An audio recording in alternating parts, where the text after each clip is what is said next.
আমার শ্বশুরবাড়ির লোকজন বেশ কয়েকদিন ধরে একটা কথা ফিসফাস করছে যে আমি আমার স্বামীর হক আদায় পালন করছি না। নবনীর বাবা আর আমার বিছানা আলাদা। সে ছোট ছেলেকে নিয়ে ঘুমায়, আমি নবনীর ঘরে। রোজ ভদ্রলোককে অফিস যাওয়ার সময় ব্যাগ গুছিয়ে দিচ্ছি, লাঞ্চ রেডি করে দেই। রাতে সবার খাওয়া হয়ে গেলে ডাইনিং টেবিলে বসে অপেক্ষা করি সে এলে একসাথে খাবো। ঝগড়া নাই, মনমালিন্য নাই, তবু আলাদা বিছানা থাকার ব্যাপারটা প্রত্যেকের চোখে গিয়ে লাগছে। ছোট যা টিপনি কাটে, ননাস বাড়িতে এলে ঝালাই পালাই করে গেল, তোদের ঝগড়া হয়েছে মিটিয়ে নে, বিছানা আলাদা করবি কেন? আমার ভাইয়ের কি এমন বয়স হয়েছে, বউয়ের কাছে আদর সোহাগ না পেলে অন্য নারীতে আসক্ত হবে? তখন তো আবার বলবি আমার ভাইয়ের চরিত্র খারাপ। শাশুড়ি মা তো একদিন ঘরে ঢুকে খুব বুঝালেন, শোনো মা, আমি স্বামী অসন্তুষ্ট থাকলে কোনো স্ত্রী বেহেশতে প্রবেশ করতে পারবে না।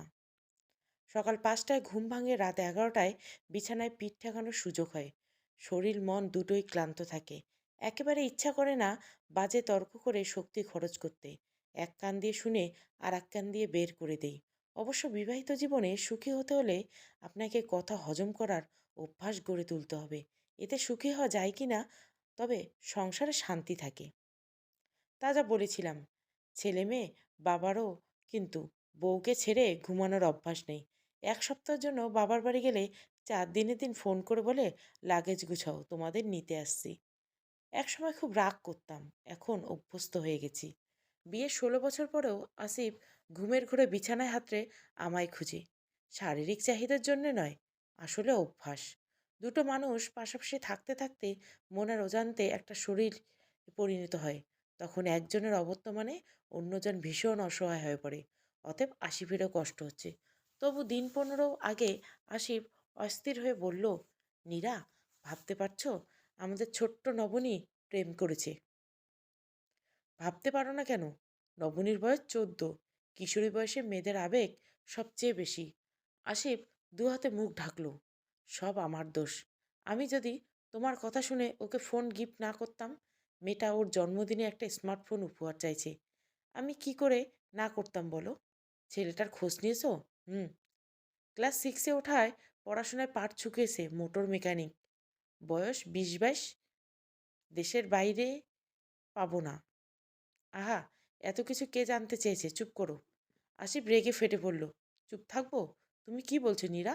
আমার মেয়ে জেএসসিতে ওদের স্কুলে টপার ছিল, শিক্ষকেরা আশাবাদী ও এসএসসিতে গোল্ডেন পাবে, আর সেই মেয়ের পছন্দ মেকানিক? ছোকরাটার গালে কষে 2টা থাপ্পড় যদি না মারি। আসিফের হাত ধরলাম। ওর রাগ ভয়াবহ। ছেলেটার গায়ে হাত তুলে কেলেঙ্কারি বেঁধে যাবে। তুমি কয়েকটা দিন টুটুলের সাথে ঘুমাও, আমি মেয়ের কাছে থাকবো। চিন্তা করো না, সব ঠিক হয়ে যাবে। আমার মনে হয় ওকে কিছুদিন সময় দেওয়া দরকার। মেয়ের বাবাকে কিছু একটা বলে বুঝ দিয়েছি, কিন্তু গত 15 দিন ধরে হাড়ে হাড়ে টের পাচ্ছি মেয়েকে সামলানো এত সহজ নয়।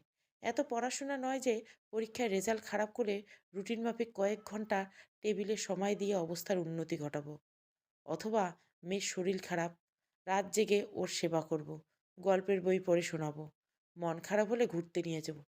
এটা নবনী, যাকে 9 মাস গর্ভে ধারণ করেছি। 14 বছরের ওর হাড় মাংস বৃদ্ধি তিলে তিলে আমার যত্নে গড়ে ওঠা মেয়েটা আমাকে এড়িয়ে যাচ্ছে। প্রথম দিনে বালিশ নিয়ে ঘুমাতে যাবার পর ভুরু কুঁচকে তাকালো। আম্মু, তুমি আমার ঘরে? হ্যাঁ, আজ থেকে তোর সাথে কিছুদিন ঘুমাবো। কেন? তোর বাবা এসি ছাড়া ঘুমাতে পারে না। সর্দি, আমার গলা বসে গেছে। কই তোমার গলা তো ঠিক আছে। হুম, মাত্র লবঙ্গ দিয়ে রং চা খেয়ে আসলাম, তাই কিছুটা ভালো লাগছে। মেয়েকে বিশ্বাসযোগ্য করতে কিছুক্ষণ খুক খুক করে আসলাম। তারপর বালিশ নিয়ে ঘুমের ভান করে শুয়ে পড়লাম। প্রথম কয়েক রাত কিছুই টের পেলাম না। পরিশ্রমে থাকি, মরার মতো ঘুমাই। তারপর এক রাতে দেখি ফিস ফিস করে কথা বলছে। স্তব্ধ হয়ে শুনেছি আমার মেয়ের কতটা দুঃসাহস হলে মা পাশে থাকা সত্ত্বেও বয়ফ্রেন্ডের সাথে কথা বলে। মা হলে বড় জ্বালা, সন্তানের সাথেও অভিনয় করতে হয়। ঘুমের ভান ধরে পাশ ফিরে মেয়ের উপর একটা হাত রাখলাম। আমি জেগে গেছি ভেবে দ্রুত ফোন কেটে দিল। রাতটুকু পার হলো, মেয়ে ঘুমিয়ে গেল। আমার গোটা রাত নির্ঘুমে কাটলো। যৌথ পরিবারের সন্তানরা সাধারণত খুব মিশুক হয়। দাদা দাদি ফুপু চাচা চাচির আদর পেয়ে হাসতে খেলতে বড় হয়। নবনীকে সবাই খুব ভালোবাসে, কিন্তু ও সম্পর্ক জড়ানোর পর নিজেকে গুটিয়ে নিয়েছে। এইটুকু একটা মেয়ে, যার আলাদা জগৎ তৈরি হয়ে গেছে, যেখানে বাবা মায়ের প্রবেশ অনধিকার চর্চা মাত্র। পরিবারের সবাই একটা খুব মন দিয়ে লক্ষ্য করেছে আমি পরের সাথে ঘুমাচ্ছি না, কিন্তু আমার মেয়েটা যে ঘর ছেড়ে খুব একটা বের হচ্ছে না, ছাদে ওঠে না, বারান্দায় খাঁচার পাখিগুলোর সাথে কিচিরমিচির করছে না, পড়াশোনার মন নেই, তা কারো নজরে পড়ছে না। আমি আগ বাড়িয়ে কাউকে সমাধানের জন্য ডাকলাম না। আমাদের যুগে মেয়েরা প্রেম করলে বাপ দুটো চড় মারলে শান্ত হয়ে যেত। যুগ পাল্টেছে। এখনকার যুগের ছেলেমেয়েরা ব্যক্তিত্ব প্রবল। এদের গায়ে আঘাত করা তো দূরের ব্যাপার, তুই করে বললে ইগোতে লাগে। নবনীর স্বভাব আরও চাপা। ও যদি এখনকার মেয়েদের মতো রূপ সচেতন হতো, সাজুগুজু করে টিকটক করতো, বা ওর বয়সের ছেলেদের সাথে ফ্ল্যাটিং করায় অভ্যস্ত থাকতো, তাহলে চিন্তার কিছু থাকতো না। প্রেম আসতো, প্রেম চলে যেত, ওর মনে প্রভাব ফেলতো না। এ যুগে, এ প্রজন্মে কিন্তু এমন। তাদের আবেগ ভেসে আসা পদ্মপাতার মতো, সামান্য ঢেউয়ে দূরে সরে যায়, হৃদয়ের গহীনে ছুঁয়ে যেতে পারে না। নবনী ব্যতিক্রম। অভিমান, জেদি, আর যে কোনো সম্পর্কের ব্যাপারে খুব সিরিয়াস। তাই বলে একটা মেকানিক ছেলের সাথে সম্পর্কে জড়িয়ে যাবে? নবনী পড়াশোনা করে গার্লস স্কুলে, কোচিংয়ে যে কয়েকজন ছেলের সাথে পরিচয়, সবাই খুব টিপটপ স্মার্ট। আমার শ্যামবর্ণ সাধারণ চেহারার মেয়ে ওদের কাছে প্রশংসা পায় না। বর্ণচোরা নরম স্বভাবের মেয়ে মিশতে জানে না, বন্ধুত্বই গড়ে ওঠেনি। ফোন কিনে দেওয়ার পর পরিচয় গড়ে উঠেছে এক অচেনা মেকানিক ছেলের সাথে। ছেলেটার পড়াশুনো কতদূর কী করেছে তাও ওর কাছে বিষয়বস্তু নয়। প্রধান হচ্ছে ওই ছেলেটা ওর জীবনে প্রথম পুরুষ। কিন্তু এই সম্পর্ক শেষ কোথায়? আমার 14 বছরের কন্যা প্রেমে পড়েছে একজন মেকানিক, কিন্তু আমি পরিবারের কাউকে খোলাখুলি বলতে পারছিলাম না। নবনীর দাদি ওকে ভীষণ ভালোবাসে। দাদিকে নানা রকম কফি বানিয়ে খাওয়া শিখিয়েছে। দুজনে বিকালে ব্ল্যাক কফি খেতে খেতে সখীর মতো গুটুর গুটুর গল্প করে। তবুও শাশুড়ি মাকে বললাম না, ওনার সাথে নাতনির ঝগড়া হয়, খুনসুটি ঝগড়া। নবনী দাদিকে খোঁচা মেরে কথা বলে। দাদিও চুপ করে থাকেন না, কথার প্রসঙ্গে বলেই ফেলবেন, প্রেম তো করিস মেকানিকের সাথে। আমার মেয়েটা লজ্জা পাবে। যাকে তো বলার প্রশ্নই আসে না। শিক্ষিত যা বাবার বাড়ি গিয়ে শ্বশুরবাড়ির সম্পর্কে গসিপ করে। ওই বাড়ির লোকজনের সাথে নবনীর দেখা হলে বাঁকা চোখে তাকাবে। বাকি থাকলো ননদ, যার সাথে আমার আদায় কাজ করার সম্পর্ক, বলেই ফেলবে, সারাদিন করো কি, একটা মেখে দেখে রাখতে পারো না? আমরা দেখো চাকরি করে সব দিক সামাল দিচ্ছি। সত্যি তো, মেয়ে ফোনে অনলাইন ক্লাস করছে, গান শুনছে, মুভি দেখছে, ফেসবুকিং করছে ফোনে। 6 ইঞ্চির জগতে একজন যে কোনো বয়সী মানুষ আলাদা জগৎ তৈরি করে নেয়। সে জগতে পরিচিতদের ভিড় খুবই কম থাকে।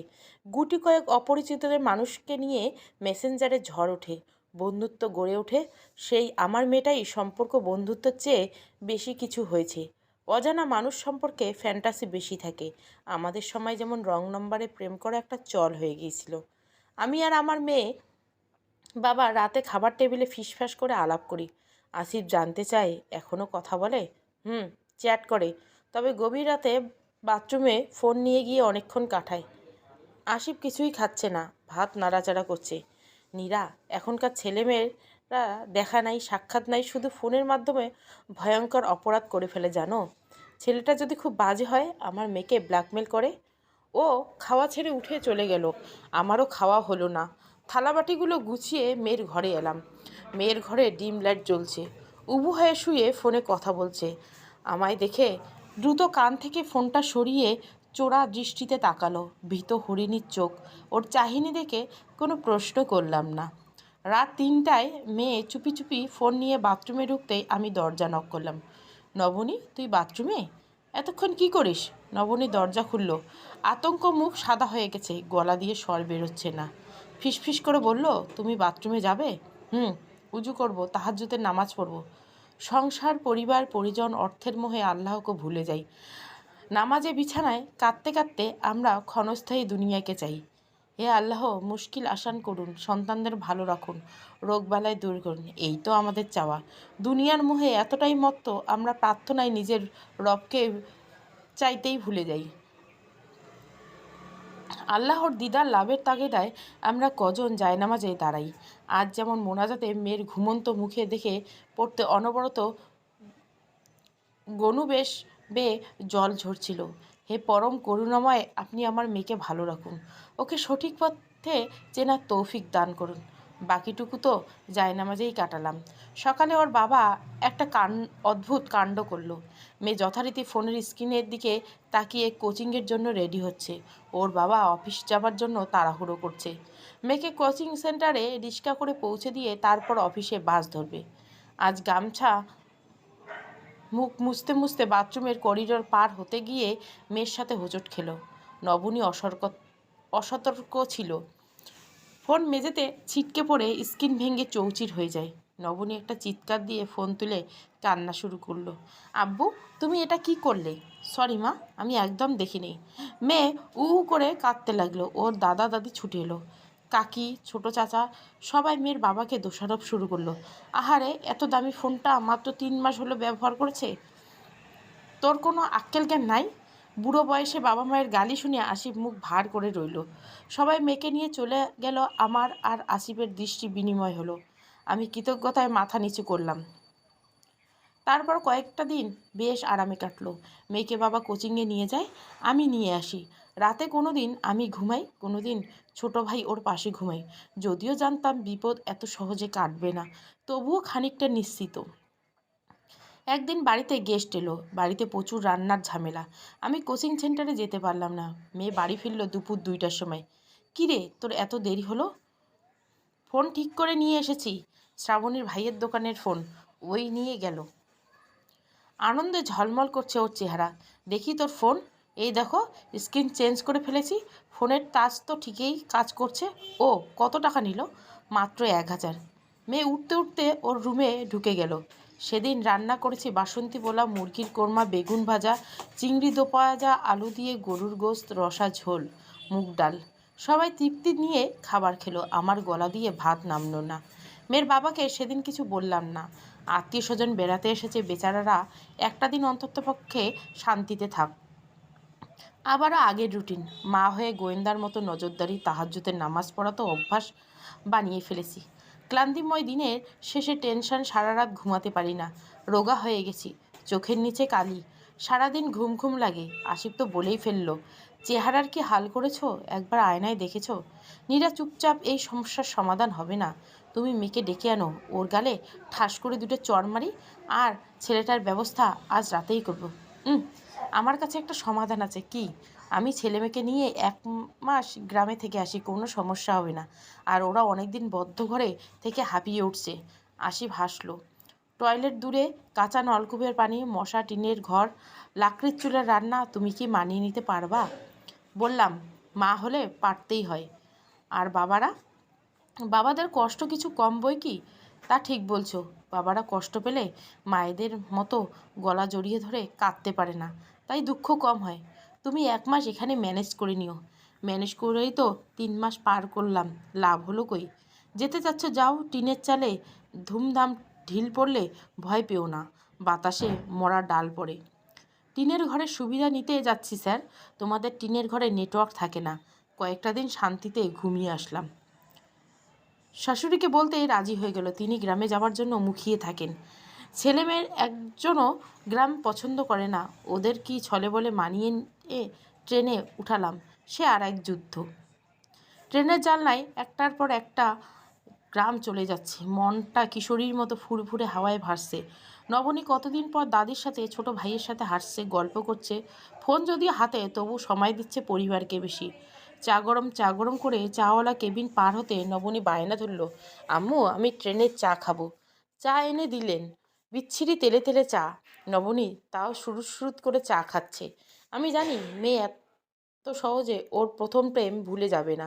পরিবার সমাজ যতই চেষ্টা করুক না কেন, একজন মন থেকে মুছে ফেলা এত সহজ নয়, হোক সেটা ভালোবাসা না মোহ। প্রথম আবেগে হৃদয়ের কোনায় কোনায় দক্ষিণ হাওয়া বইতে শুরু করে, সেখান থেকে নিজেকে ফিরিয়ে আনা বড্ড মুশকিল। তবুও আমি চেষ্টা করেই যাচ্ছি। সফলতা কতদূর কে জানে, তবুও মেয়ের মুখের দিকে তাকিয়ে আমি চেষ্টা করেই যাব। মেকানিকের প্রেমের ফাঁদ থেকে মেয়েকে বাঁচাতে সপরিবারে গ্রামে চলে আসলাম। ঝিকঝিক ট্রেনে ভ্রমণ যতটা আনন্দের ছিল, গ্রামের বাড়ি এসে ততটা হতাশ হলাম। বাড়ির চারিদিকে আবর্জনার স্তূপ, উঠোনে এক হাঁটু ঘাস, ঝরা পাতায় পরিপূর্ণ চারিদিক। যিনি বাড়ি দেখাশোনা করতেন, ওনার পরের বাড়ি যত্ন করবার ইচ্ছা হয় নাই। আমার শাশুড়ি মা অবস্থা দেখে শুনে চিৎকার শুরু করলেন। কামলা গোছের একজনকে খবর দিয়ে আনা হলো ডালপালা পরিষ্কারের জন্য। আমি কোমরে আঁচল গুজে গৃহ পরিচারিকার সঙ্গে নিয়ে কাজে ঝাঁপিয়ে পড়লাম। মাটির চুলায় রান্নার দায়িত্ব আমার শাশুড়ি নিলেন। এত কাজ, অগোছালো ঘরদোর, তবু বেশ ভালো লাগছিল। মাটিতে সেদো ঘ্রাণ, বাতাসে আপনজনের সুবাস। আম গাছে মুকুল ঝাঁকিয়ে এসেছে। নবনী বলল, আম্মু, এই প্রথম আম গাছের মুকুল দেখলাম। সত্যি তো, বছরে 2বার গ্রামে আসা হয়। নমনম করে 2টা ঈদ পার হলে ঢাকা ছুটে যাই। শহরের আমাদের বড় যান্ত্রিক যান্ত্রিক জীবন হাতছানি দিয়ে ডাকে। এবারও ছেলের টিউশন মিস হবে, মেয়ের কোচিং, আসিফের খাওয়া দাওয়া কষ্ট। তবুও ছুটে এলাম, যাকে বলে বিপদ থেকে কোনো ক্রমে পালিয়ে আসা। গ্রামে নেটওয়ার্কের সুবিধা আছে ঠিকই, তবে আমাদের বাড়ি টিনের চালের নিচে এক্কেবারে থাকে না। প্রতিবার ছুটিতে বেড়াতে এলে আসিফের সাথে এ নিয়ে খুব ঝগড়া হয়। এবার সেই অসুবিধা সাপে বর হয়ে কাজে আসবে। সারাদিন হাড়ভাঙা খাটুনির পর রাতে অঘোর ঘুমালাম। গ্রামের হাওয়ায় পবিত্র কিছু একটা আছে। ঘুম ভেঙে গেল ভোর সকালে, আর চোখে লেগে থাকে পরিপূর্ণ ঘুমের প্রশান্তি। শহরে 11টা পর্যন্ত ঘুমানোর পরেও ঘুম ঘুম চোখে দিন পার করি। নবনীর ঘুম ভাঙল সকাল 6:30টায়। পুকুর ঘাটে অনেকক্ষণ ধরে ব্রাশ করলো। আমি জলখাবার তৈরি করছি রান্নাঘরে, কিন্তু মন পড়ে আছে মেয়ের কাছে। চোখে মুখে জলের ঝাপটা দিয়ে নবনী আমার কাছে এসে পিঁড়িতে বসে পড়ল। আম্মু, কী বানাও? খুব ক্ষুধা লেগেছে। কতদিন কতদিন ধরে মেয়েটার ফোনে মুখ গুজে আমার কাছ থেকে লুকিয়ে বেঁচেছিল। খাবারে অনীহা, পড়াশোনায় অমনোযোগী, ওর দুনিয়া ছিল ফোনকে কেন্দ্র করে। যাই হোক, আমার মেয়েটা ফিরে এসেছে, আর কিছু চাইবার নাই। কয়েকটা দিন স্বপ্নের মতো কেটে গেল। ঘুম ভাঙে ভোর সকালে। ফজরের নামাজের পর 2 ছেলেমেয়েকে নিয়ে হাঁটতে বেরোই। সজীব বাতাসে প্রাণ ভরে নিঃশ্বাস নেওয়া। বিকেলে পোড়া বেড়ানোর স্বভাব হয়ে গেল। রাতে গলা ধরে ঘুমন্ত নবনীর মুখ দেখলে বড় ভালো লাগে। সন্তানরা যতই বড় হোক, মায়ের আবদার থাকে একটাই, আমার সন্তান যেন থাকে দুধে ভাতে। সব কিছু ঠিকঠাক চলছিল। শাশুড়ি মায়ের রুটিন চেকআপের সময় হয়ে গেছে বলে তিনি ব্যাগ গুছালেন। আমিও সাহায্য করলাম। ক্রিং করে শাশুড়ির বাটন ফোনে মেসেজ এলো, জান, তুমি কই? রাতে ফোন দাও নাই কেন? চমৎকার, গত 15 দিন ফ্লেক্সিলোড করে দিয়েছি 600 টাকা। কেউ ফোন দিলে তিনি আরামসে গল্প গুজব করেন। এতে ফোন কোম্পানি টাকা কাটে, এই জিনিসটা আর কখনো মাথায় ঢোকেনি। তাই বলে 15 দিনে 600 টাকা উধাও? আমার আগেই বোঝা উচিত ছিল। রোজ রাতে মেয়ে নিজের ফোনে চার্জ দিয়ে ঘুমের ভান করে আমাকে বোকা বানাচ্ছে। আর সহ্য হলো না। দোলনায় বসে হাওয়া খাচ্ছিল। ঝট করে চুলের মুঠি ধরে উঠিয়ে কষে থাপ্পড় মারলাম। অসভ্য মেয়ে, এই বয়সে চালাকি শিখে গেছো? আজ থেকে তোমার ফোন চালানো বন্ধ। আর কারো ফোন ধরলে হাত গুঁড়ো করে দিব। আসিফকে ফোন দিলাম, বাড়ি যাব, তুমি আরও 3টার টিকিটের ব্যবস্থা করো। কেন? কোনো প্রশ্ন করবে না প্লিজ, আর ভালো লাগছে না। বাড়ি ফিরে এলাম। নবনীর এতদিন লুকোচুরি খেলা এখন চক্ষু লজ্জাও কেটে গেছে। অনলাইন ক্লাস করবে, বান্ধবীদের সাথে কথা বলে, নানা ছুতোয় ফোনের জন্য ঘ্যান ঘ্যান করতে লাগলো। আমি শুনেও শুনছি না।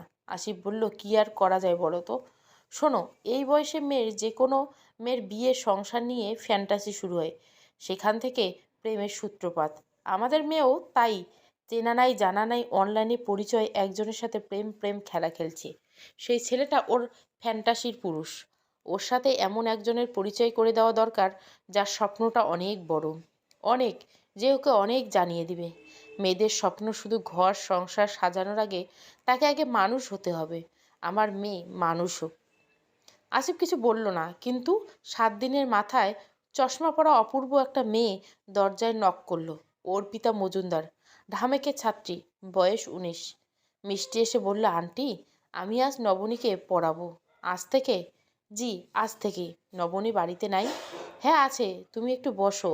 আমার মেয়েটা একটা সমস্যা আছে। আমি জানি, আসিফ আঙ্কেল আমাকে সব বলেছেন, আপনি ওকে ডাকুন। মনে মনে আসিফের প্রতি ভীষণ কৃতজ্ঞ হলাম। হবু ডাক্তার নিয়ে এসেছে মেয়েকে শিক্ষা দিতে। নবনীর সাথে অর্পিতার প্রথম কথোপকথন এরকম। অর্পিতা চেয়ারে বসতে বসতে বলল, তোমার নাম তো নবনী। আজ তোমাকে বেশি পড়াতে পারবো না, মন খুব খারাপ। কেন? আমার বয়ফ্রেন্ডের সাথে ব্রেকআপ হয়ে গেছে। নবনী আর চোখে আমার দিকে তাকালো। আমি ঘর ছেড়ে বেরিয়ে গেলাম। কিছু গোপন কথা ওদের হোক, সম্পর্ক গভীর হোক, যেন পুরনো সম্পর্ক ভেঙে গিয়ে নতুন বন্ধুত্বের জীবন বার্লিন হয়ে উঠুক। নবনী জড়তা কেঁপে উঠল, খানিকক্ষণ সময় পার করলো, কিন্তু অর্পিতা সহজ সরল বাচনভঙ্গিতে সহজেই বন্ধুত্ব গড়ে উঠল। মাসে 10,000 টাকা গুনতে হয়, কিন্তু পড়াশোনার বালাই নেই। দুজনে ফিসফাস করে গল্প করে। আমি চা নাস্তা নিয়ে গেলে চুপ হয়ে যাই। আসিফকে ব্যাপারটা জানালাম। মেয়েটা সত্যি নবনীকে কাউন্সেলিং দিতে পারছে। অবশ্য তুমি একদম চিন্তা করো না, আমি ব্যাকডেটেড। ওর যুগের একজনই ওকে বুঝবে, কিভাবে ঠিক পথে ফিরিয়ে আনতে হবে। দুদিন পর অর্পিতা আমার ঘরে উকি দিল, আন্টি, নবনী ফোনটা দিন। আঁতকে উঠলাম। কেন? ও একজনকে গুড বাই বলবে। তুমি এসব কি বলছো? ও আবার ওই ছেলেটার সাথে কথা বলবে? কেন বলবে না? ওর একজন বন্ধু ছিল, তার সাথে আর কথা হবে না, এটা কি তাকে জানানো জরুরি নয়? দিন ফোনটা, আর নিশ্চিন্তে থাকুন, কিছু হবে না। মনের ভিতর খুঁতখুত করছিল, এখনকার যুগে ছেলেমেয়ের সাথে একদম পেরে ওঠা যায় না। এরা নাকি বছর ঘুরতে না ঘুরতে দ্বিগুণ আধুনিক হয়ে ওঠে। বাবা মা তাল মিটিয়ে উঠতে হিমশিম খায়। এই যেমন আমার মেয়ে, কদিন ধরে দেখছি আয়নার সামনে দাঁড়িয়ে সাজুগুজু করছে। বাবার কাছে বায়না ধরছে ওর ঘরের একটা দেওয়ালে আলপনা এঁকে সাজিয়ে দিতে।